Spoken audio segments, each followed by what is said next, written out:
I don't think I have to argue to anyone here that innovation is more important than it's ever been.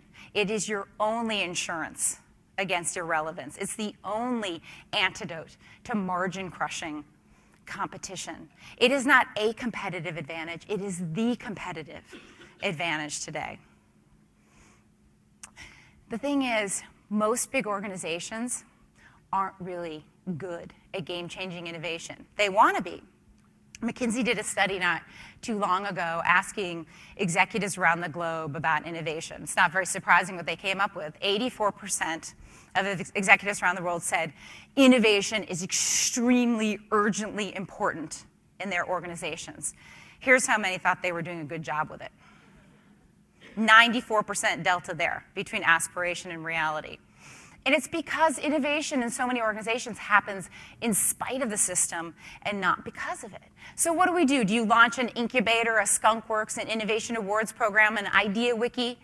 No. I mean, you can do those things. But what you really need to think about is how do you make innovation instinctive and intrinsic, second nature for all of your people, and embedded in the DNA of the organization? How do you do that? Well, at MLab, we've been working on that challenge for years now, and we're sort of piloting it in a lot of large organizations. But I thought I'd tell you the story of one that was kicked off about 15 years ago so you can see some of the results. So around 2000, Whirlpool, everyone knows Whirlpool, 100-year-old white goods company, was sort of looking at its business and saying, this is a commodity business. You know, people would rather shop for tires than a new washing machine. We've tried everything. We've done TQM, Six Sigma, Lean Six Sigma, you know, consolidated brand platforms, you name it. We've tried everything. Nothing has changed. So the question was posed, what if you made innovation every single person's job, every single day? What would that look like? And what they ended up doing was looking at every single management practice and system and asking, how can we make this pro-innovation?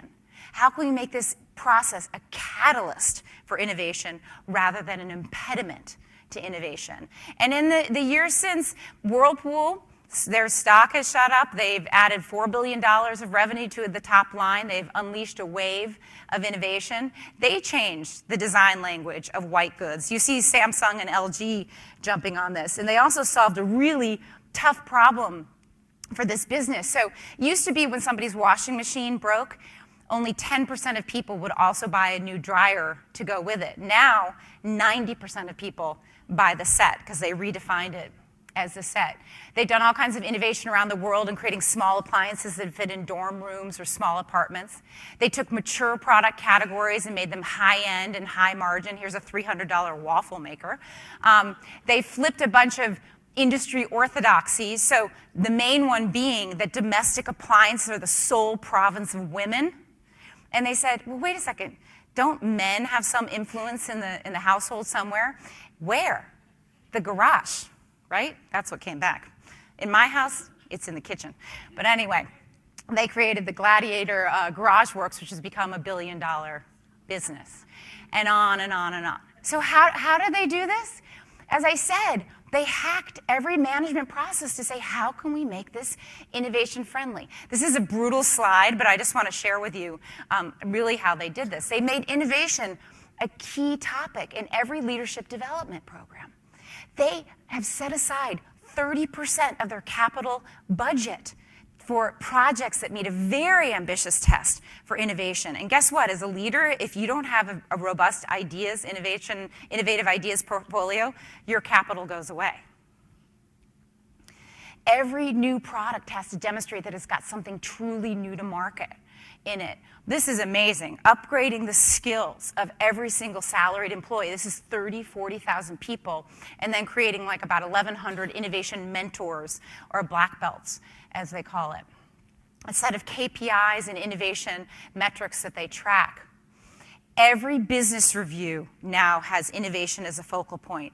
Every leader is measured on a set of innovation metrics.